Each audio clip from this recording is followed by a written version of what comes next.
I dropped my daughter's phone when I saw what they'd named the chat. Survivors. My own children. Survivors of what? Of me?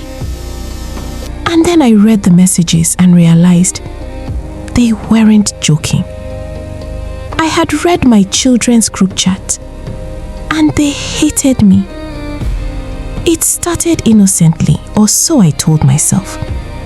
For me, my 17-year-old was in the shower and her phone buzzed on the table. I only wanted to see who it was. The screen lit up again. Mom's being weird again, lol. My chest tightened. I opened the message. The chat name glared back at me like a slap. Survivors. I tapped it. There they were. All three of them. Wale, my eldest, at 20. Fumi, 17. Tola, 15. My entire world packed into one secret corner of the internet. And they were talking about me.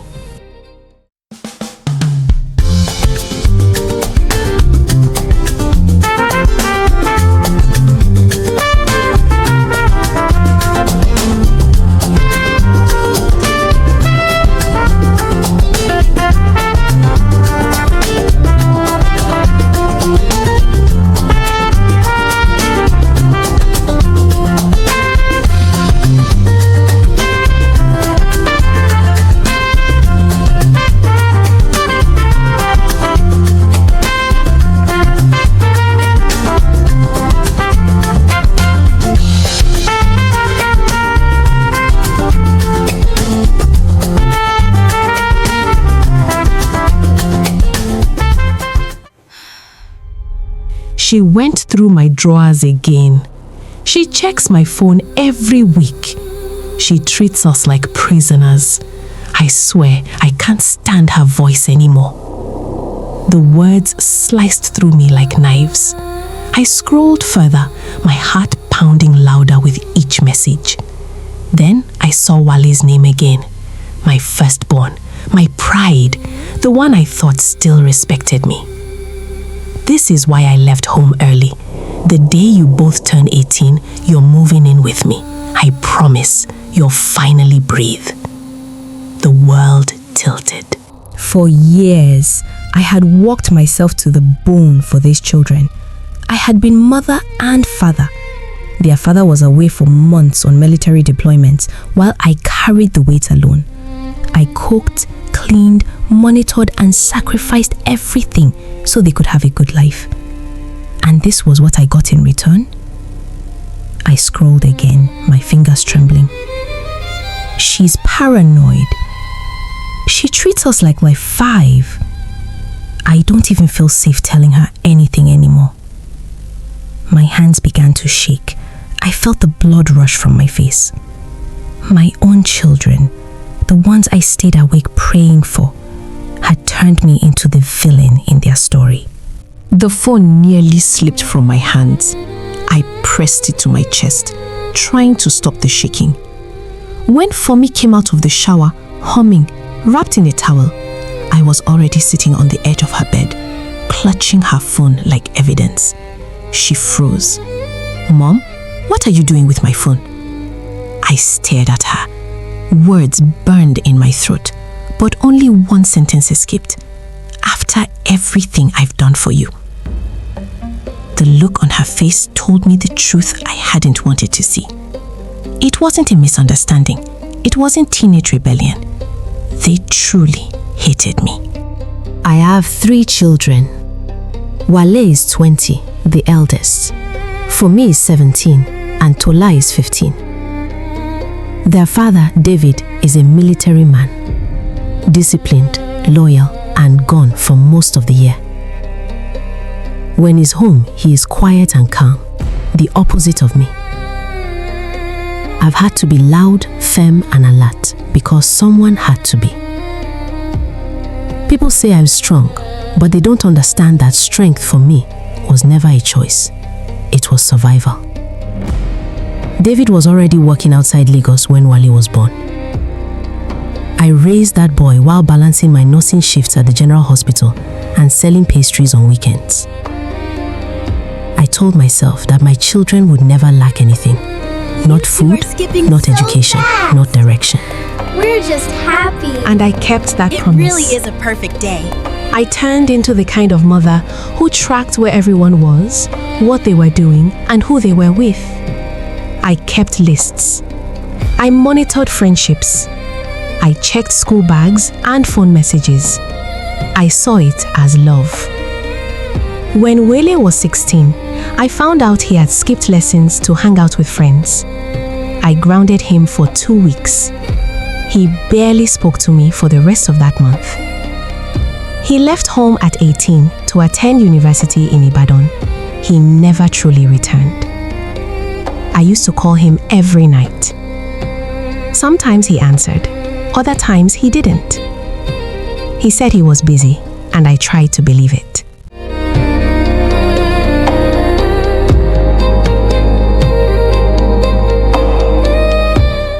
With Funmi and Tola, things were different. They grew up in a world full of phones, the internet, and influences I didn't trust. I couldn't watch them lose focus. I made rules, strict but fair, I thought. No locked doors, no social media past 9 p.m., no makeup before university, no secret friendships with boys. They rolled their eyes and whispered under their breath, but I ignored them. I was protecting them. Once, I caught Funmi texting a boy from her class. When I read the messages, they were harmless, just teenage chatter about homework and music. Still, I confiscated her phone for a month. She cried, shouting that I was ruining her life. I told her she would thank me one day.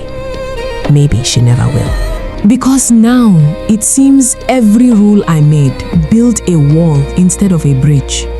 The day I found that chat, something in me cracked. After confronting Funmi, she went silent. Her face turned pale, her lips trembling. "You had no right," she said quietly. "I'm your mother," I replied. "I have every right." Her voice shook. "You read our private messages? You stalk us. You take our phones. You go through our things. You don't even trust us to breathe." My chest tightened. "You don't understand. I do this because I love you." "Love?" she shouted. "You call this love? You don't even see us as people." Tola came running in, hearing the shouting. "Mom, please stop," she said. "Stop?" I turned to her. "Do you even know what you said about me in that chat?" Tola froze. "You read that?" "Yes, I read it. Every word." Tears filled her eyes. "That wasn't for you to see. I wouldn't have to if you weren't lying to me all the time." Funmi's voice rose again. "You invade everything. You can't control everything, Mom. You're driving us away." I wanted to scream back, but the words caught in my throat. Instead, I left the room and slammed the door behind me. That evening, I sat in the living room, staring at the wall until my husband's call came through. His station was in Kaduna. "David," I said, "our children have turned against me." He sounded calm, as usual.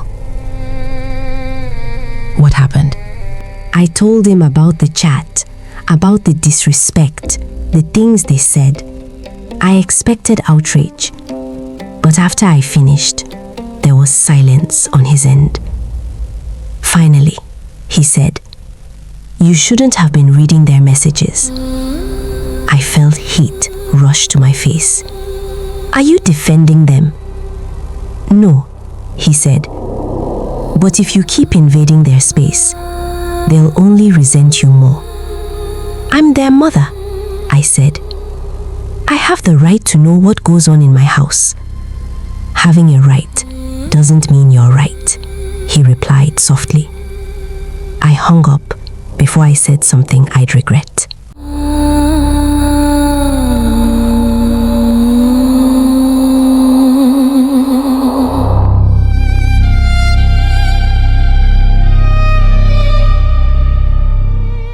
The next few days were unbearable. The girls avoided me totally. They whispered to each other when I entered a room. The house that once echoed with chatter now felt like a grave. I told myself it was just a teenage rebellion. They would come around eventually. But deep down, I feared they never would. A few days later, Wale called. His voice was calm, too calm. "Mom, I heard what happened."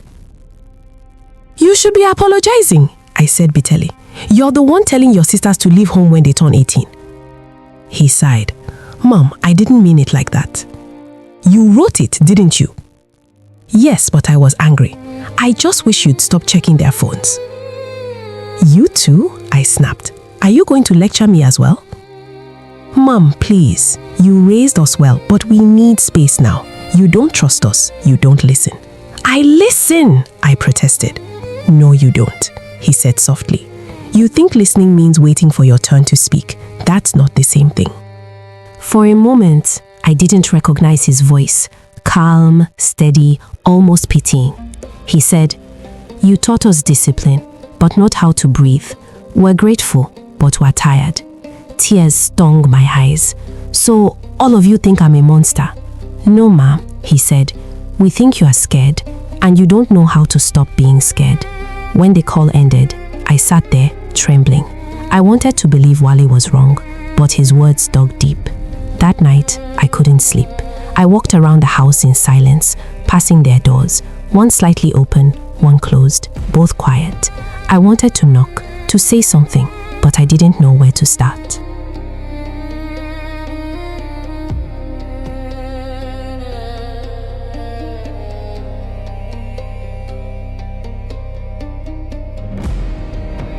In the morning, I made their favorite breakfast, yam with fried eggs.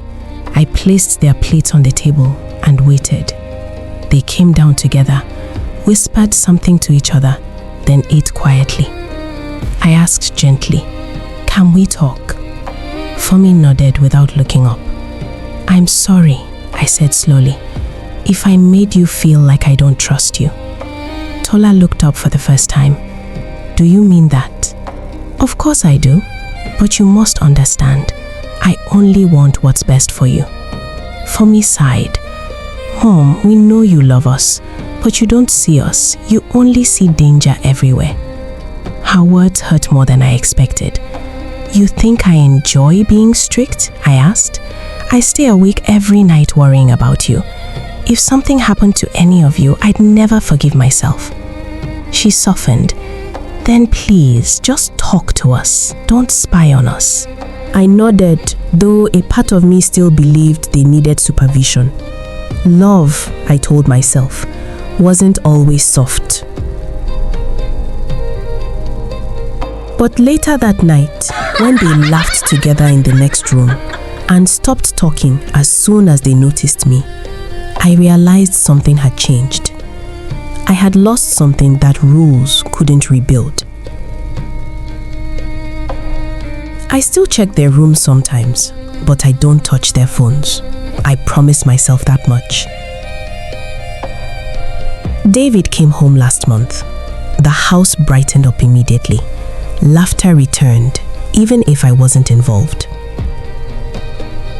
One night after dinner, he said, "They are opening up to me again.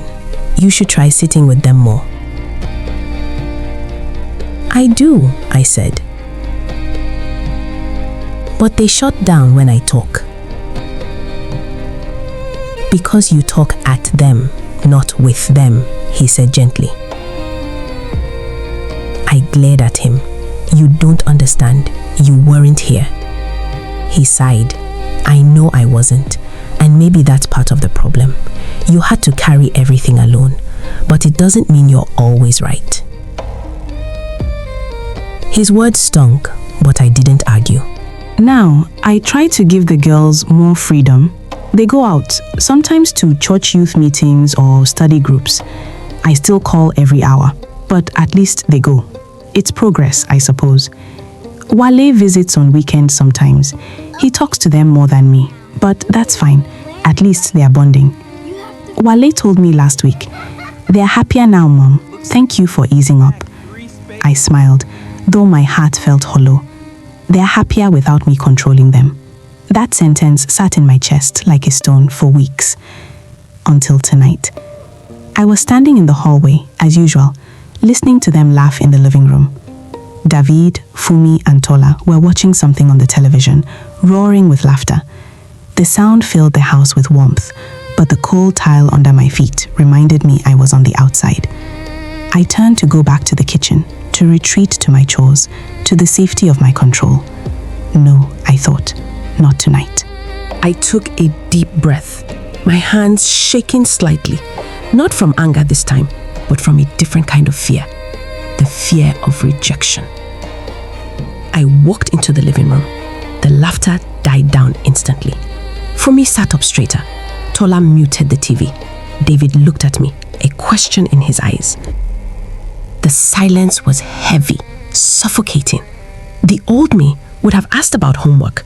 The old me would have told them it was getting late. I looked at Fumi. Is that the new comedy skit? I asked, my voice feeling foreign in my own ears. Fumi blinked, surprised. Yes, it's really funny. I heard the main character is just like me, I said, forcing a small smile, loud and scary. For a second, nobody moved. The air hung thick with the tension of years of arguments. Then Tola snorted. She covered her mouth, looking at Fumi. Then Fumi giggled. Actually, Fumi said, a mischievous glint returning to her eye. She's worse than you. She chased her son with a pestle in episode 1. Well, I said, moving to the empty spot on the sofa next to Tola. At least, I only use my words. I sat down. I didn't take charge. I didn't ask for the remote. I just sat there, my shoulder brushing against my youngest daughter's arm. She didn't pull away. Unmute it, I said softly. As the show started again, and the laughter filled the room once more, I realized something. I wasn't leading the family tonight. I wasn't protecting them. I was just with them. The fear was still there, buzzing in the back of my mind. The worry about their grades, their safety, their future. But as Tola leaned her head slightly onto my shoulder, I realized that trust wasn't about the absence of fear. It was about the presence of connection. I am still learning. I am still scared. But for the first time in years, I am not just a survivor of this family. I am part of it. As the laughter rose around us, washing away the tension of the years I'd wasted on control, I finally understood the truth I had been running from. I had spent a lifetime building walls to keep them safe, never realizing those same walls were keeping me out. I used to think love was a clenched fist, gripping tight so nothing could be lost. But tonight, with my family close and my heart at peace, I learned the greatest lesson of all.